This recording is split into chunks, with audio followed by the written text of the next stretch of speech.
All right, good morning and good afternoon. Welcome everyone to the Accountable Care Learning Collaborative. We are hosting a webinar today and we're excited to have you with us. The webinar today is we will be focusing on the Medicaid ACO program in Colorado. So state initiatives on accountable care, how much progress is being made with Medicaid ACOs. Real quickly before we get started, we just want to ask everyone to mute your lines so that we can have a nice quiet environment for our guests. And so let's jump right into today's agenda. So real quickly, we're going to cover some updates for the members. I'm going to introduce our guest presenters today, Susan, Mathieu, and Matt Lanphier from the Colorado's Medicaid program, and just want to remind everyone that we will have a Q&A, and today, since we have so much to cover, we are going to save that Q&A till the end. And so what we'd like to ask you to do, as we've done in other webinars, is to submit those questions via the question module. It's kind of there at the bottom left, and we will give those to the presenters toward the end. So real quickly, the updates, upcoming member events. We have a webinar on July 18th. Look for those details to come out in just the next week. We'd love to have you on our next webinar. Work group calls, the calendar invites have been sent. And so we know a lot of you have been very active in those calls and they have been very fruitful. If you haven't received those invites and you were expecting those, please reach out to Daniel Chipping and he will get you set up. And then as we look forward to the fall, we want to remind you that we have our annual member meeting in DC on October 4th, and that is looking to be just a really great event full of lots of substantive activities as well as some special announcements. So we look forward to having you there. Please get that on your calendar. So today we have three special presenters from Levitt Partners, our sister organization. We have Laura Summers, who is our Senior Director of State Intelligence. And what that means on an everyday standpoint is that Laura is our Medicaid expert. And so before we jump into the Colorado program with Susan, Mathieu, and Matt Lamphere, we're going to have Laura give us an overview so that we have the context. And then I will introduce Matt Lamphere and Susan Mathieu right before we get to their presentation. So Laura, I will hand it over to you. Great, thank you, Tom. As Tom mentioned, so before we hear from our speakers, I thought it would be helpful to set the stage by providing just a really quick overview of some of the state initiatives related to accountable care, specifically how progress is being made with the Medicaid ACOs and value-based payments across the country. So Tom, if you'll move to the next slide. To just set the stage again, I thought it would be helpful just to take a quick look at some of the Medicaid drivers of Medicaid ACOs and value-based payment initiatives, as well as some of the implications from these drivers. So about 1.5 to 2 years ago, we really started to see an increasing interest from states in Medicaid ACOs and value-based payments. Now, some of this was driven at the national level, particularly in the beginning. CMS had launched its Medicare ACOs. It was really focusing on its concentrated move to value-based payment and had achieved, according to itself, a lot of success. It was, the Medicare ACOs were successful. There was a lot of participants. If you were looking at the percentage of payments that were now considered value-based payments, it was increasing, and they set a very targeted goal for what they wanted that to look like in the future. So seeing that success in Medicare, they started to push and shift their focus on Medicaid. And from that, again, we really started to see that increasing focus on Medicaid ACOs and value-based payments in Medicaid. At the state level, coming down from the federal level, some of this was driven through funding provided through the State Innovation Model grants, as well as you started to see, again, a very concentrated push through 1115 waiver negotiations.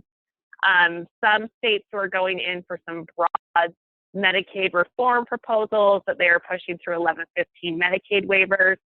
you saw CMS start to strongly suggest, or in some cases require, that states include a value-based payment component as part of any large system reform that was being sought through a waiver. So again, CMS really putting its fingers into pushing that value-based payment in Medicaid as well. As part of these waivers, it was also becoming very increasingly clear that CMS was viewing Medicaid managed care as a vehicle for sustaining system innovation by pushing Medicaid managed care plans as well. You saw that in the waivers, you saw that through the state innovation money, state innovation grant dollars. Again, the Medicaid managed care plans being wrapped into those. Now, we all know the administration has changed. That shouldn't be a surprise to anyone. And it's not yet clear whether the new administration has that same concentrated focus on Medicaid, ACOs, and value-based payments. But the work from the prior administration really did accelerate the Medicaid ACO movement. And we at Leva Partners really don't see it slowing down, pending a major shift in Medicaid design, simply because over the past 2 years, states have taken that initiative from CMS and become drivers of the movement themselves. So while the initial impetus was from CMS, we're now seeing states implement their own efforts to move to ACOs and value-based payments. If we could move to the next slide. We actually did a survey at the end of last year, beginning of this year, and it's something that we continue to update and focus on, where we really went in and did sort of a broad scan in terms of what states are doing around value-based payment. We decided to take a broader lens than just looking at Medicaid ACOs, again, because Medicaid ACOs are defined so differently across the different states. We felt a better measure was really looking at more of that value-based payment. In some cases, they're one and the same as Medicaid ACO. Some ways they're defined a little bit differently. But we were actually pretty surprised just to see the amount of value-based payments that are currently occurring or developing within Medicaid. Some of these are still in development. Some only relate to specific populations. And some only apply to a specific provider or percentage of providers. But again, you can see just the vast amount of movement across all states that are really looking at value-based payment or Medicaid ACOs. Again, clearly showing that most states are interested in reforming their Medicaid programs in a way that focuses more on accountable care and value rather than volume. And again, particularly with Medicaid reform, depending on what that looks like, we do expect this to continue, if not accelerate in the future. If we can just to my last slide. Now, again, I want to really iterate that Medicaid ACO and value-based payment models are being designed and implemented in a variety of ways across states. I know everyone has heard the saying that if you've seen one Medicaid program, you've seen one Medicaid program. This is very true with Medicaid ACOs and value-based payment initiatives as well. They differ across all the different states. Each state is approaching it just slightly different. But looking across the country, the approaches being used to promote value-based payments, we feel can generally be bucketed into 3 types. You have where the state or the Medicaid agency engages in alternative payment models or value-based payment arrangements directly with providers, using that fee-for-service or primary care case management model as a base. You have some states that are encouraging or requiring their Medicaid managed care organizations or their ACOs to design and implement their own alternative payment model arrangements with network providers. So again, sort of punting that off to the managed care plans or the ACOs or the CCOs, whatever they call it in the state, and allowing them to develop their own value-based payments. Or the third one is sort of a hybrid approach where the state Medicaid agency actually designs the alternative payment model arrangements and then requires the MCOs or the ACOs to implement that payment arrangement with network providers. Again, nuances differ across each state, and we're lucky enough to hear from Colorado today, which I think would probably fall in that first bucket, and has realized a lot of success with that. So I will stop there. I'm happy to answer any questions at the end, but very excited to hear from the state of Colorado and their approach that they are using and the success that they have realized from that approach. Okay, great. Thank you, Laura. Yes, Colorado is a state which took the big step to shift the way it paid for care back when the term ACO was relatively new and not well understood. And years in, Colorado has seen both positive and substantive results and continues to see an evolution in their program design. We're very grateful to have Susan Mathieu with us and Matt Lamphere. Let me introduce them real quick, starting with Susan, and then we'll hand it over to Matt. Susan has more than 15 years of experience in healthcare policy and program development. Currently, she is the manager of the Medicaid Accountable Care Collaborative Program at the Colorado Department of Health Policy and Financing. In this role, Susan leads the development and growth of one of Colorado's central healthcare reform initiatives designed to promote coordinated care and good health outcomes while controlling healthcare costs, the program we're discussing today. Susan, we're really glad that you're with us. Matt Lamphere is a program analyst with the state of Colorado's Department of Health Policy and Financing, and acts as the Accountable Care Collaborative Program Operations Lead. Mathieu has worked with the state of Colorado since March of 2014 and has been involved in various aspects of the ACC program, including contract management, operations, and policy development. And Mathieu, we're also glad to have you with us. And in fact, I'll turn it over to you now.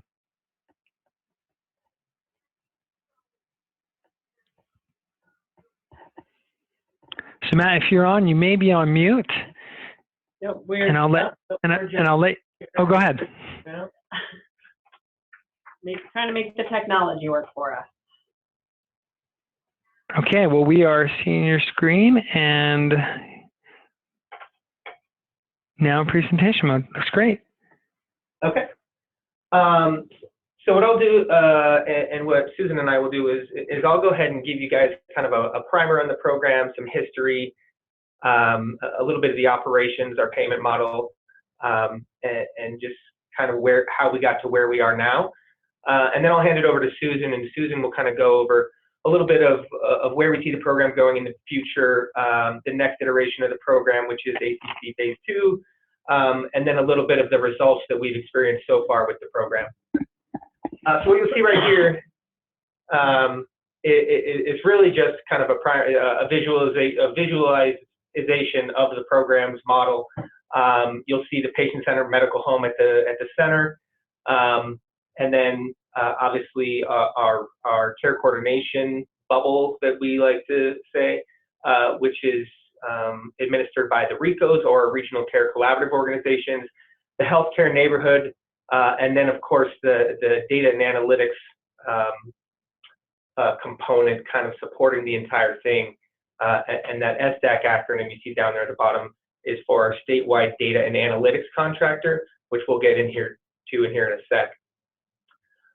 So regarding the history of the program, the program was really created in the late 90s, early 2000s. The state of Colorado had a big push towards managed care, and it was an unsuccessful push towards managed care in that there were quite a few of our managed care organizations who actually ended up litigating with the state over a rate.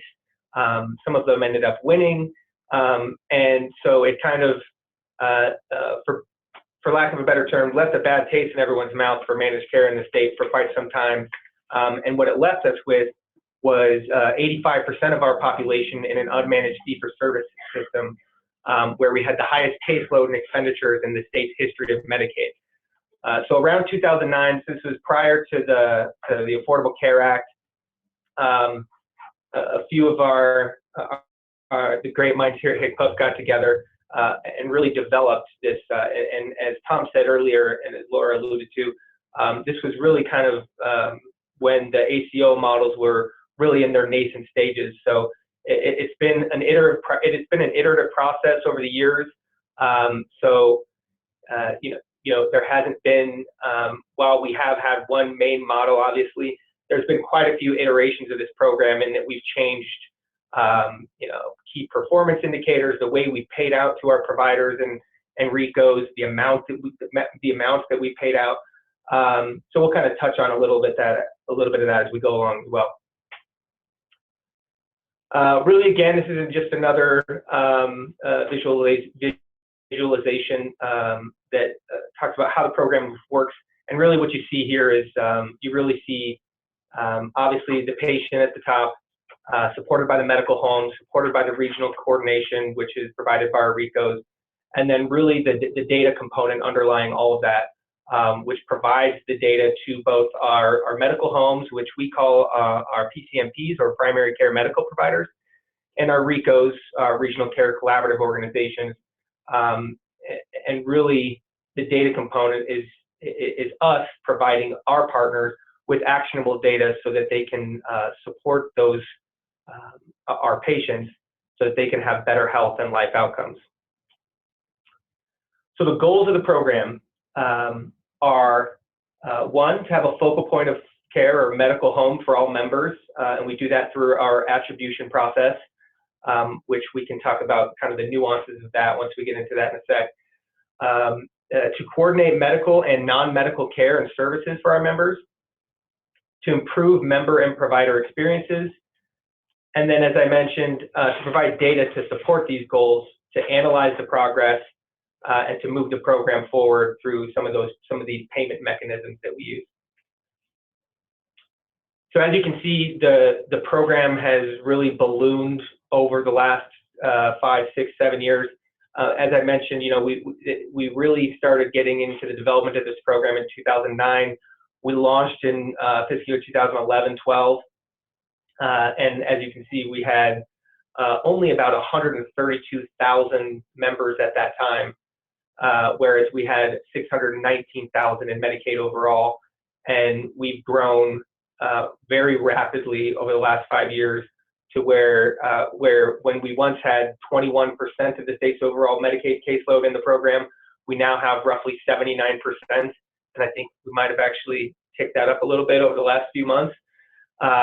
But so about 8 in 10 Medicaid members in the state are enrolled in the ACC program, and those that aren't are generally speaking, with a few exceptions, enrolled in some of our managed care organizations, of which we have about 2 in the state, not including our CHIP programs and other mechanisms. So we've grown very rapidly, and that, as you can imagine, when we've grown as rapidly as we've had the last year, there's been quite a few challenges that come along with that rapid growth. But I think, and our data can attest to that we've managed to handle it very well. And we'll talk about that when we get into some of the program's outcomes with Susan here in a second. So really the ACC consists of 3 components, and I've mentioned them previously in passing. But we have our regional care collaborative organizations, or Ricos as we like to call them, our primary care medical providers, or PCMPs as we call them, and then the Health First State Colorado Data and Analytics Portal. And that's actually, you may have seen earlier in the slide deck where we referred to the SDAC, or the Statewide Data and Analytics Contractor. Those are really interchangeable terms. As we've re-procured our SDAC vendor, we've also changed the name to align better with, because this really won't be, as we've obviously, as I just talked about, really kind of, we really now have 8 in 10 Medicaid members. We really want to talk about it not just as an ACC tool, but really as a Health First Colorado, which is the name of our Medicaid program in the state tool. So we've renamed it to the Health First Colorado Data Analytics Portal.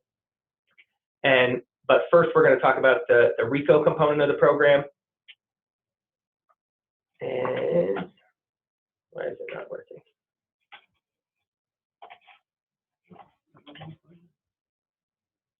Okay. So the Ricos are tasked with a few things. First is to ensure a medical home for every member, and that's through care coordination. So when clients are initially enrolled in the program, generally speaking, we like to connect them with a PCMP or a medical home, and we do that through our attribution logic. And generally speaking, that's a claims-based methodology where we check to see if a client has seen a provider in the last 12 months with whom they've had a normal kind of office visit, an E&M code that they build for that client. And if they have, then we connect them with that provider at the time of enrollment. So they are not only enrolled into the ACC program, but they're also attributed to a PTMP. For a handful of clients, we're unable to do that right away. But we'll enroll them into the program, and then they'll remain in what we call kind of the unattributed bucket. So they're connected to a Rico, but they're not connected necessarily to a medical home. And for some clients, this is your healthy non-users. Some clients, it's generally speaking, I think it's your healthy non-users. There may be some nuance to that where they're seeing more specialists and not seeing a whole lot of not using a whole lot of primary care or something along those lines. And then so we'll attribute them using that methodology. And then if we can't do it using that methodology, there's also, clients can call and select a PTMP at any time. And then if they don't do that and they still remain in that bucket, we can also attribute clients to the appropriate PTMP based on if someone in their family is connected to a PTMP. So we try to maintain that family connection as well. And so we'll enroll everybody in that family to a PTMP if one of them does have a connection. So the Ricos ensure that those clients get connected to those medical homes through their call center and other strategies. They develop and manage the network of the PCMPs by contracting with them. It's what I like to call a trilateral contracting arrangement. So not only are our PCMPs contracted with our Ricos, but they're also contracted with the state. And the state is also contracted with the Ricos and the PCMPs. So there really has to be 3 connections there in order for it to work. And the reason being is that the state is paying both the Ricos and the PCMPs directly for the services they provide. So the Ricos then also support our providers, and that's through various strategies, but whether it's providing practice transformation support, providing clinical tools that are available on their website that are available to those providers who don't have access to those types of tools. They also ensure the medical management and care coordination for the members.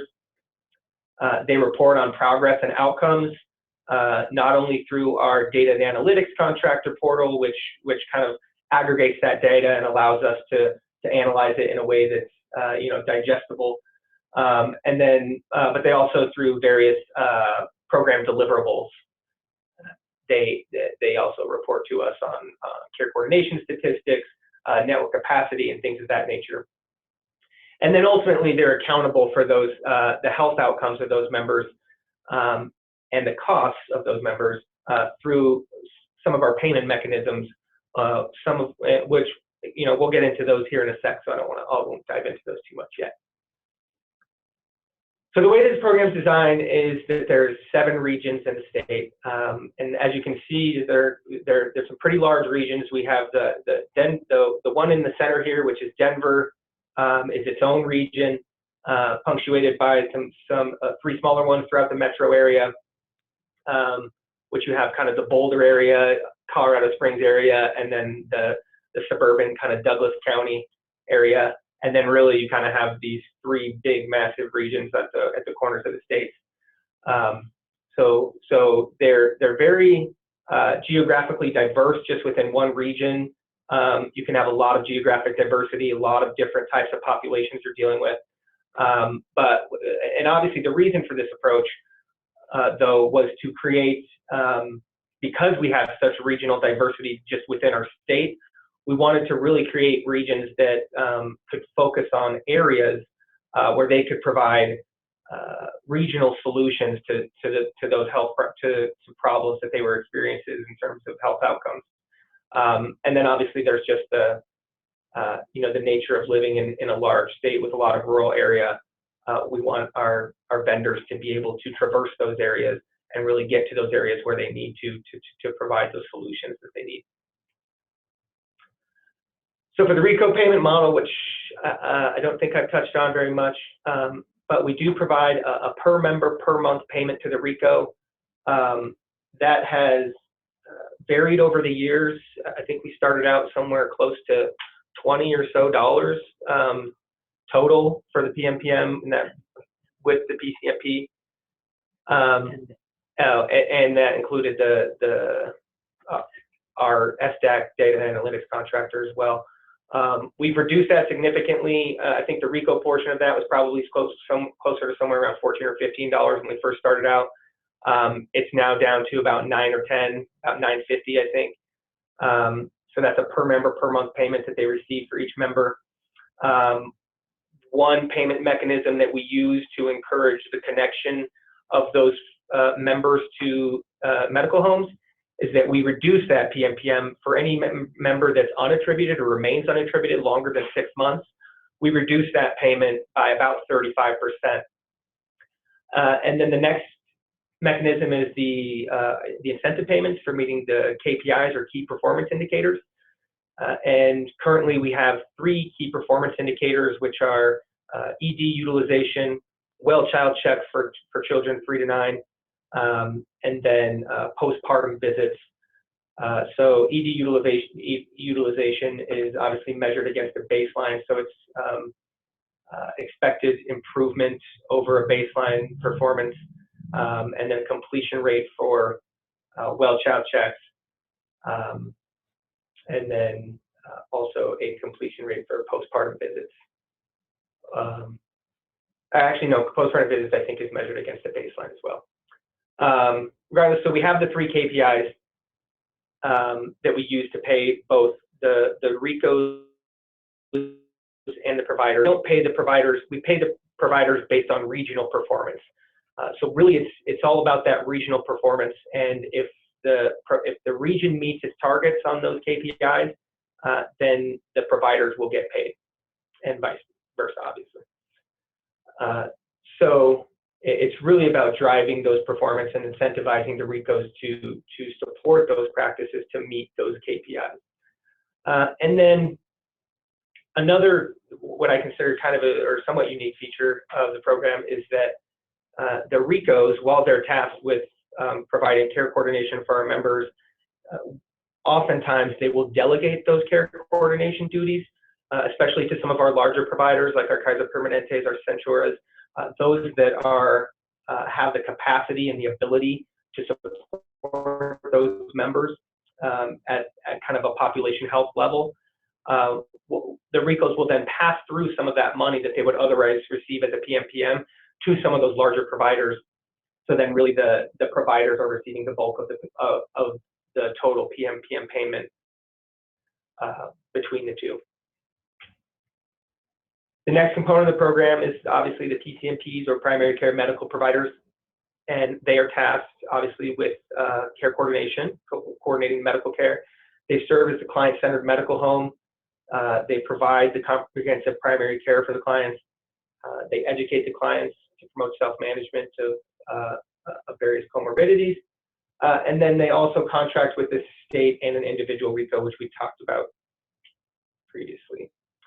Benefits for providers is that they also receive a PMPM, or per member per month payment. It's about $3 for them, and I should have mentioned earlier that we do withhold $1 of the PMPM payment from both the Ricos and the PCMPs, and that's what we use to pay for the KPIs. So while the total PMPM payment amount for the PCMPs reserved is about $4, we withhold one of that, pay $3, and then use that performance pool bucket to then pay out based on their performance on their various KPIs. They continue to receive their fee-for-service reimbursements, and then they receive those incentive payments we just talked about. And then also for those PCMPs who meet certain medical home criteria, which are largely based off NCQA medical home criteria, but they were designed specifically for our program, and we call that the Enhanced Primary Care Medical Provider Program.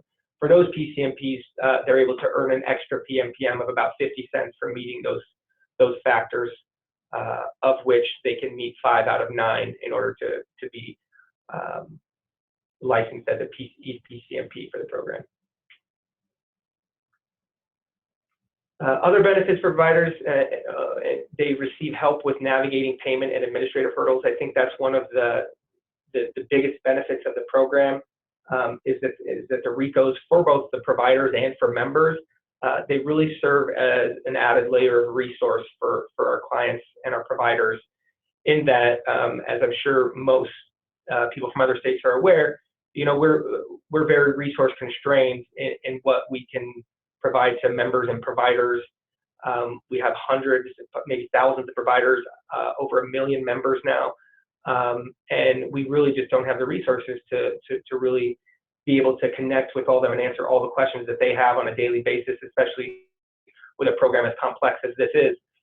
So really what I think is one of the biggest benefits of the Ricos is that they're able to kind of serve as kind of a gatekeeper in a way, or just an added layer of resource, so that when providers have questions, especially with, we just did a big transition to a new MMIS system. We've transitioned our data and analytics contract over the last year. So with those types of operational challenges, our Ricos kind of serve as a resource for those providers, so that they can, rather than call the states and wait on hold forever, or try to get a hold of somebody, we can really just disperse that information a lot more quickly and get it out to their network of providers, which is, I think, has been a huge plus for us. They also receive practice support and coaching from the Ricos that we talked about a little bit, care coordination support for the Ricos for non-delegated providers, and then access to the Health First Colorado data analytics portal that we talked about, which receives patient and panel level data that will tell them how their clients are doing on the certain KPIs, how they're doing on their certain KPIs. And then they're able to set limit on their patient panels if they choose to. And then lastly, the last component is the Health First Colorado data analytics portal. And as I mentioned, really what their job is to compile claims data from various sources, from our I would say Xerox, who was our former fiscal agent, but now it's DXC is our new fiscal agent. So they compile that claims data, they track and report on it, and they report on those trends in the utilization. They provide data regarding clients' enrollment and PCMP enrollment to the Ricos. And then they provide various other levels of data. Right now, we provide admit, discharge, and transfer data to the Ricos on a daily basis. We also provide a list of pregnant clients within their Ricos that's self-reported, but they use that to coordinate care for their pregnant clients on daily basis. So various, and then raw claims, obviously, that they can use to coordinate claims to those clients, or coordinate care for those clients, sorry. So as I mentioned, with regards to our value-based payments, we have the key performance indicators, which I went through these. We have the pay for performance pool. So of that money, the money that's in the kind of the KPI pool that we reserve or withhold, the money that's not spent on the KPIs or that's not earned back by the Ricos and PCMPs, we use to pay one other, what you could consider a KPI, which is the follow-up care within 30 days of hospital discharge. And then we also pay to support, for our Ricos to support practices who participate in SIM or the state innovation model as well. And then I mentioned the Enhanced Primary Care Medical Provider or EPCMP program earlier as well.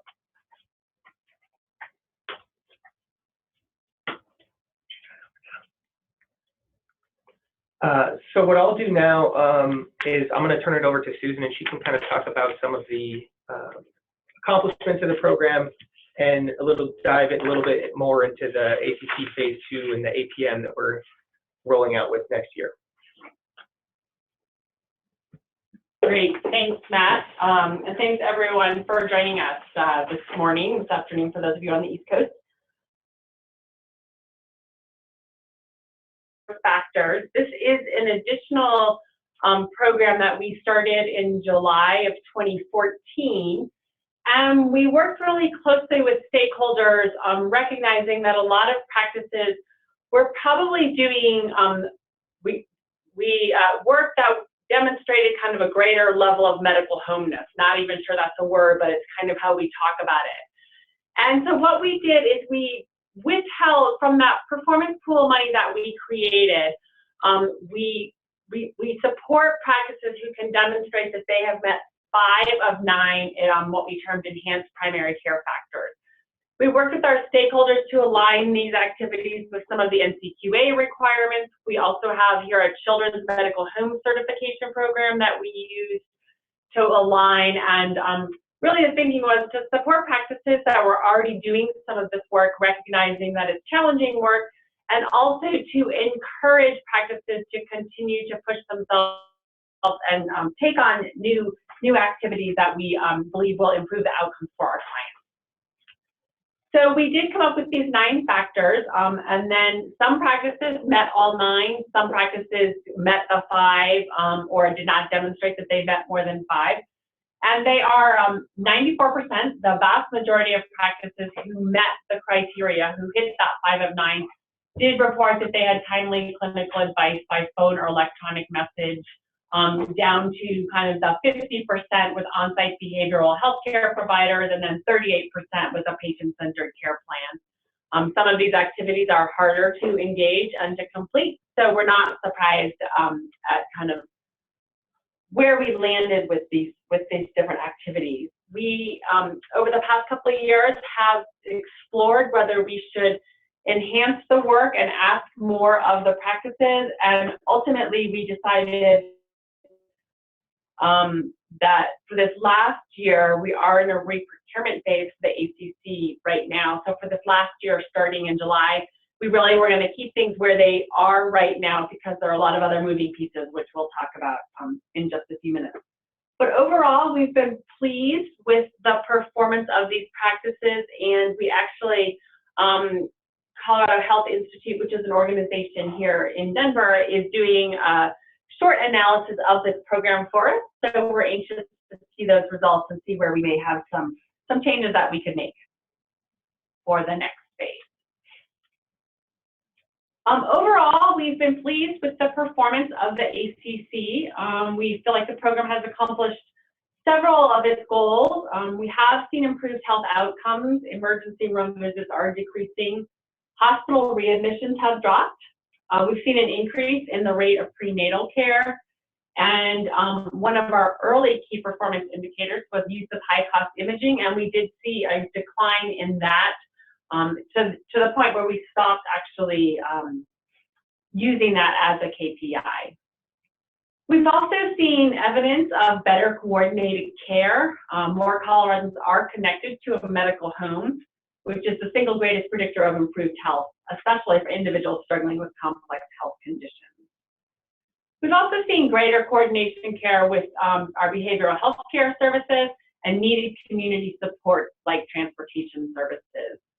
This next pace, this better coordination of care, is something that we see as an evolution of the program. We really did start out with a primary care focus, and then over time we've evolved that to bring in those additional healthcare components.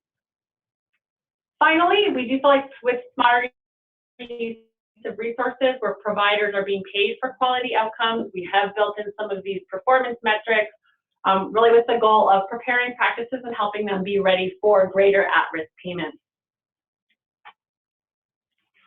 Again, this is just a visual of some of the pieces that I just talked about. Inpatient admissions are down almost 7%. High-cost imaging decreased by about 15%.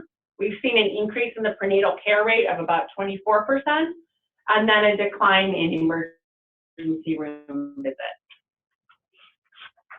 Each year for our legislature, we do have to submit what we call a legislative request for information, and we do that in the fall. And so as part of that, we do report on the medical costs avoided for state fiscal year 15-16. Our fiscal year starts in July. The medical costs avoided would have been about $205 million. The net costs avoided after administrative costs was just under $62 million, and that Administrative cost includes the cost of the per member per month payments to the PCMPs and the Ricos, the payment to our data analytics vendor, and then any incentive payments that we provided. Overall, since fiscal year 2011, which is the first year that the program was in place, we actually started it in May of 2011 with about 600 people enrolled. So July of 2011 was the start of the first full year. We have seen about $490 million in gross savings, with a net savings of about $139 million. I'm going to talk for a few minutes about the next phase of the ACC, and just I know that Matt has talked a little bit too about how we've evolved and made some changes with the program. Starting in July of 2018, we will have some new vendors, and we've made and are proposing some pretty big changes. We do have an RFP on the street right now, so we're constrained in terms of what we can say. If you're interested in more information about the ACC Phase 2, we do have a fair amount of information up on our website, because we did a draft RFP, really an RFI, and we received a lot of feedback. So we can go ahead and get that link over to Tom to share as well. The ACC Phase 2 has a couple of key concepts to improve the health and life outcomes for members and to use state resources wisely. Some of the changes that we've made, we will be having a single regional administrative entity for physical healthcare and behavioral health services. Right now in Colorado, we do have a carve-out model for this provision of our behavioral health services. We have 7 Rico regions, and we have 5 behavioral health regions. And so we are combining the administrative work of those 2 entities. We will also be strengthening the coordination of services by advancing the health neighborhood. So I talked a few slides back about kind of that initiative to bring in and that growing awareness of the non-physical healthcare supports that clients need. And so we're really trying to be more meaningful in the next phase as we evolve the program. We're also taking a broader approach to population health management, and then continuing to push on that payment for integrated care and value. Finally, we're also looking for greater accountability and transparency. I'll talk about those concepts. A few of the design changes. So Matt did mention that the PCMP, the per member per month payment from to the PCMPs comes directly from the state. With the next phase, the RAE, that regional accountable entity, will be dispersing those payments. They will not be getting a guaranteed PM from the state. We made that change based on feedback that we received as part of that request for information process, and also some information that we gleaned from an evaluation that was conducted by the University of Colorado that suggested that for some of those smaller practices that don't have a lot of lives, the PM payment isn't quite enough funding to actually be meaningful and useful. So by having that RAE make that payment, they have a little bit more flexibility in how they make that, how they support the practices. We've also provided more comprehensive care coordination requirements for the entire population, and we are pursuing with our federal partners mandatory enrollment into the program. Right now, we do have mandatory enrollment into our behavioral health organizations. We have a voluntary enrollment into the Ricos, whereby we identify clients who are eligible for the ACC, and then we enroll them, but they do have an opt-out period. One of the successes I think that we've seen with the ACC is really enhancing and developing stronger relationships with providers. I think we have been, we've been pretty successful in engaging providers and in really hearing from them and having those relationships be back and forth. We do have a very structured stakeholder engagement activities. We've got a committee and then several subcommittees. But we also recognize that there are some places where providers are just needing some additional support, especially in this time of a lot of change and uncertainty. So we're looking to have the RAE and have the program generally provide some additional support in the areas of administrative support, That may be just more work with some of those claims payment challenges that providers have been having lately. Data systems and technology. Matt did mention that we have a new vendor who's providing the data analytic work, and so we're looking at building in more data and really being thoughtful about how we can push that data out to the RAs. Practice transformation is a big component. As I said before, we recognize that there's a lot being placed on practices right now as it relates to changing payment at the commercial level as well as within Medicare. We are a SIM state, so we are looking to align support practices and participating in that initiative. And we're also a CPC plus state, so we are providing financial support to CPC plus practices to support their success in those initiatives. Finally, the financial support will be different in the next phase. I mentioned before that guaranteed PM will not be coming from us. There will be payment coming from the RAs, and that would be something that can be discussed with the practice, with the provider as well as the RA to enhance and support some of that additional flexibility that may be needed in order for practices to meet their goals. We are also looking at being a little bit more mindful about how we monitor this program. Currently, we do have pay for performance in the ACC, and we are looking at having a pay for performance program in the next phase as well. We've identified 9, I believe, key performance indicators that will be similar to the ones that we have now. We anticipate that this will drive performance in those key areas, and that those are articulated. One of the things that I think we're pretty excited about here is greater use of public reporting. I don't think that that's something that we've done as well as we could have in the current phase. And we are looking to have that be more of a core component of how we monitor the program and the information that we're putting out more publicly about it. So we are exploring kind of what that would look like and thinking about what kind of reporting we could provide. Again, we are looking at enhancing that data analytics piece, and we are doing that through our new data analytics vendor. I'm going to switch gears quickly. I realize I'm running out of time, so I'll talk fast here about another piece that we are, another payment change that we're making. It actually is aligned with the ACC, although it will be operationalized through our claims system.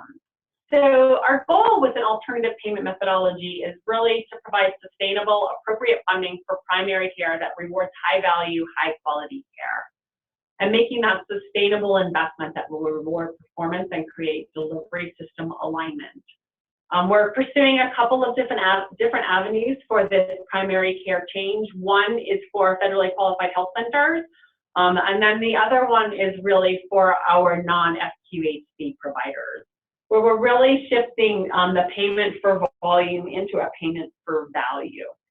We've been working on this with our stakeholder, a lot of providers, a lot of providers themselves, as well as office staff, and also some of our medical associations here in the state, to really develop a model that is going to meet these goals. And so we actually are we're feeling it was a lot of work to have. I think we had 5 or 6 different work groups who met several times, but we received a lot of really valuable feedback. So I think one thing that really hit home for me is just how important it is to engage those stakeholders throughout the entire process. Not because we're going to get everyone everything that they want, but so that they can so that we can really get the model into the best place it can be. So beginning in July of 2020, the department will tie a portion of fee-for-service rates of certain codes to value and quality. During that ramp-up period prior to 2020, the practices will select up to 10 measures from a list of 60. We have measures that are claims-based. We have measures that are what we're calling structural, which are similar to that EPCMP.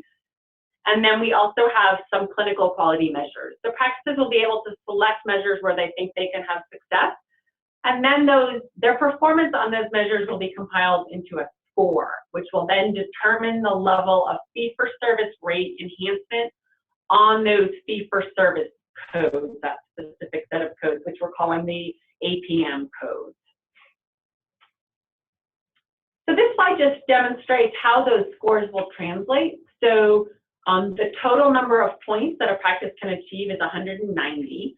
So for practices that receive up to 25% of that 190, their enhancement would be 1%. And then it tiers up to practices receiving, at this point, 4% above the APM, that base before the enhancement applies. As part of all of this work, I did mention that we are a SIM state, CPC plus state, and then of course practices are thinking through and working through the requirements around MACRA.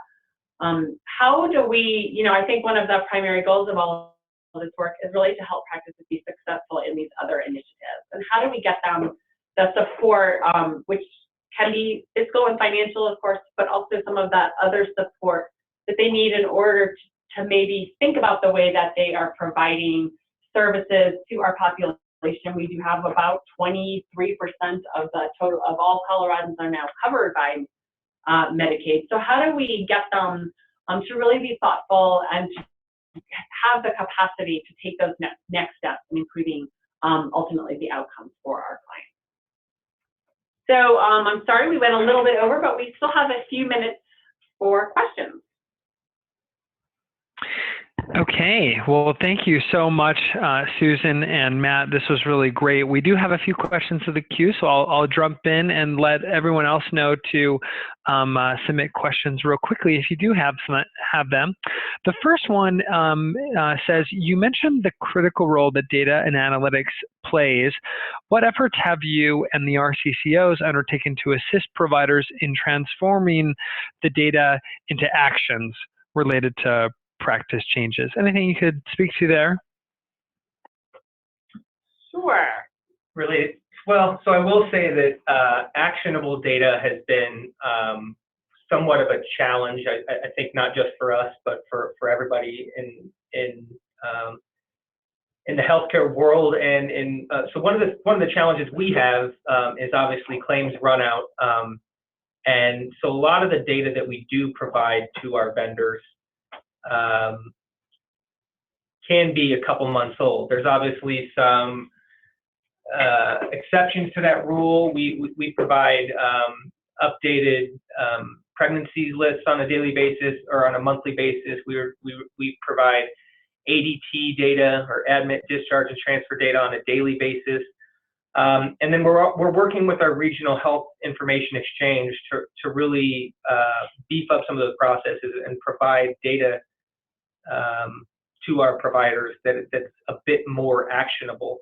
But really, it's about a lot of the data that we provide is about impacting and still can be used on a population health level to impact some of those key performance indicators that we talked about, especially with regards to, like well child checks, postpartum care.